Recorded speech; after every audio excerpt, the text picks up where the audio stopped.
Okay students, नया chapter start करते हैं। पोएट्री है अमांडा फर्स्ट फ्लाइट से। अमांडा नाम की एक पोयम है, हम उसको स्टार्ट करते हैं। इस कविता के अंतर्गत कवि जो है हमसे बता रहा है कि किस प्रकार से हम एक दूसरे की चीज़ों को ऑर्डर करते हैं और उसे नियंत्रित करने का प्रयास करते हैं।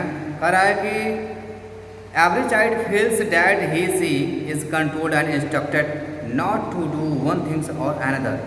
You too may feel that your freedom is curtailed. Write down some of the things you want to do, but your parents' elders don't allow you to. Read the poem. To read the poem aloud from pair, each reading alternate stanza. You are in for a surprise.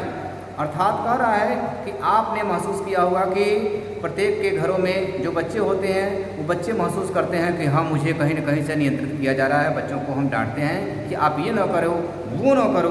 फिर उसके बाद से लड़का ये समझता है कि हाँ, उसकी आज़ादी जो है उससे बाधित हो रही है और वह अपने तरीके से रहने की इजाज़त उसको नहीं दी जा रही है। अब जो है कुछ ऐसे कार्यों के बारे में कब जो है हमसे बताना चाहता है कि यदि हमारे माता पिता अगर यह चीज़ अगर करने नहीं देते हैं हमको, तो हमें कैसा महसूस होता है। अब इस कविता को पढ़ने के लिए कवि हमसे सुझाव दे रहा है कि हम इस कविता को थोड़े ऊंचे स्वर में पढ़ें, जोड़े बनाएं और प्रत्येक एक को छोड़ करके उसके पद्यांश को पढ़ें, जो हमारे लिए क्या होगा, एक बहुत ही आश्चर्यचकित होगा। Don't bite your nails Amanda, अर्थात अपने नाखूनों को मत काटो। कभी कभी हमने देखा है कि बच्चे क्या करते हैं कि नाखून काटने लगते हैं। डोंट हंट योर शोल्डर, बात ऐसे ऐसे करते हैं, तो यानी कि ऐसे ऐसे आप जो कंधों को मत उचकाओ। Amanda start the squashing and sit up straight. Slouching जो होती है बहुत सुकुड़ करके बैठ जाना होता है, और डांटा जा रहा है कि आप जो है बिल्कुल स्ट्रेच होकर के बैठिए। यानी कि बच्चे को डांट करके, बोल करके, समझा करके उसे सही तरीके पर लाने का प्रयास किया जा रहा है। प्रत्येक गार्जियन का ये रिस्पॉन्सिबिलिटी होती है कि मेरा लड़का सही मार्ग पर चले, अच्छी आदतों को सीखे। और प्रत्येक छात्र को ये चीज़ बुरी लगती है कि मेरे पिता, मेरे मम्मी मुझे ये चीज़ करने से, वो चीज़ करने से मुझे मना किया जा रहा है, बार बार मुझे मना किया जाता है। लेकिन अगर हम उनकी बातों को मान लेते हैं तो हम जो है अपनी ऊंचाइयों को पहुंच जाते हैं। अगर नहीं मानते हैं तो फिर कहीं न कहीं हमें किसी न किसी रूप में परेशानी का सामना करना पड़ता है।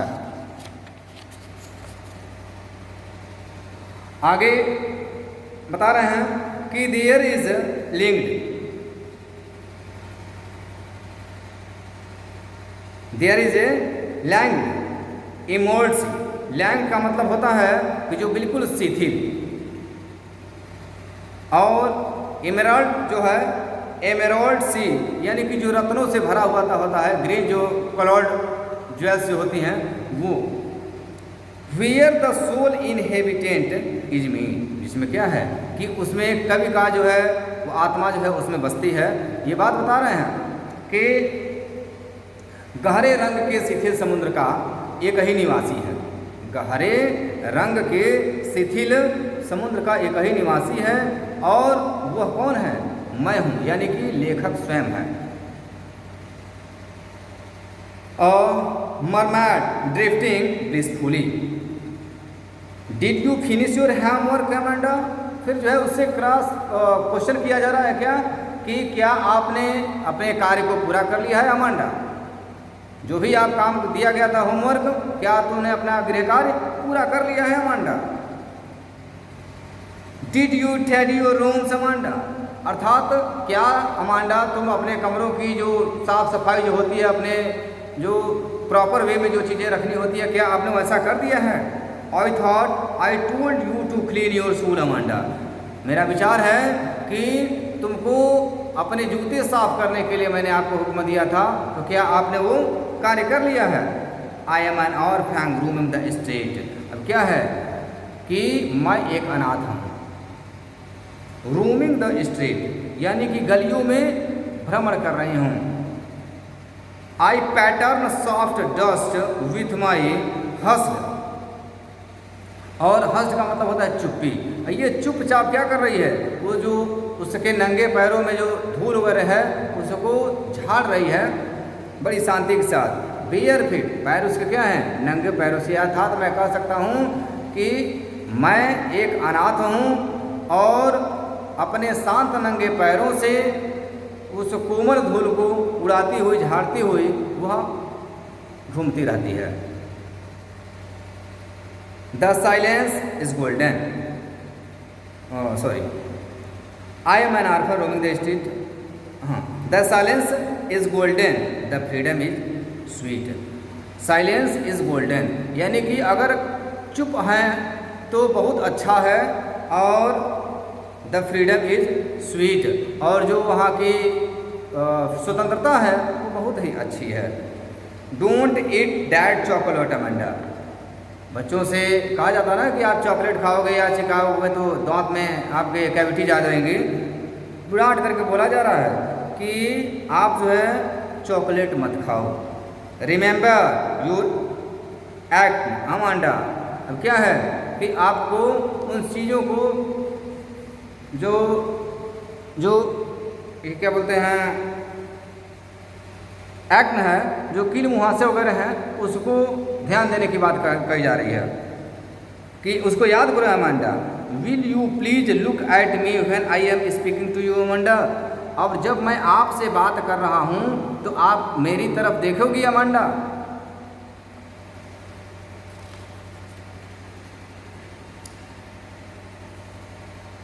आई एम रपुंजल। रपुंजल का मतलब ये होता है कि मैं एक बहुत ही मनमौजी स्वभाव का, मैं मनमौजी हूँ। I have not a care, मुझे किसी प्रकार का कोई परवाह नहीं है। Life in a tower is tranquil and rare. अब देखिए जीवन क्या है कि एक प्रकार का कह सकते हैं कि बड़ा ही शांत और दुर्लभ है। ये जीवन बड़ा शांत और दुर्लभ है। I will certainly never let down my bright hair. और ये कह रहा है कि मैं निश्चित रूप से अपने चमकीले बालों को अर्थात अपने इस सिर को झुकने नहीं दूंगी। Stop that sulking at once Amanda. अब फिर कह रहे हैं कि सॉकलिंग जो होती है खिन्नता से भर करके, अब ये जो भी आप नाराज़गी है, आपकी खिन्नता है, उस चीज़ को आप समाप्त करो Amanda. You are always so moody, कि तुम हमेशा क्या रही हो, नाराज रहती रही हो, मूडी रही हो। जब भी आपका मूड होता है आप नाराज हो जाती हो। Any one would think that आई नैक्ड यू, कि कोई भी यह सोचेगा कि मैंने तुमको क्या किया है, नैक्ड मतलब डांटा है। अर्थात ये every we can say that every child feels that he she is controlled and instructed by their parents to not to do one thing or another thing. Amanda is a little girl. She too is instructed in some way. Their parents always instruct him to not to do any illegal things, which is not necessary to do at that time. So that's why Amanda is become furious, thinking that her parents always scolding him, not love him as many parents do in her neighborhood area. She is busy in her own revival, यानी अर्थात day dreaming. She dreams that she has a orphan and princess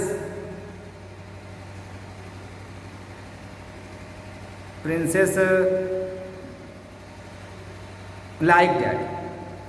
It means that Amanda जो है पूर्ण रूप से एक सपनों में ये देखती है कि हर समय उसको माता पिता के द्वारा किसी न किसी के द्वारा उसको डांटा बोला जा रहा है, और वो डांट बोली जब सुनती है तो उसको थोड़ी नाराज़गी होती है, और नाराज़गी होकर के फिर जो है सपनों में खोती है कि क्या मेरे साथ भी कभी अच्छा होता।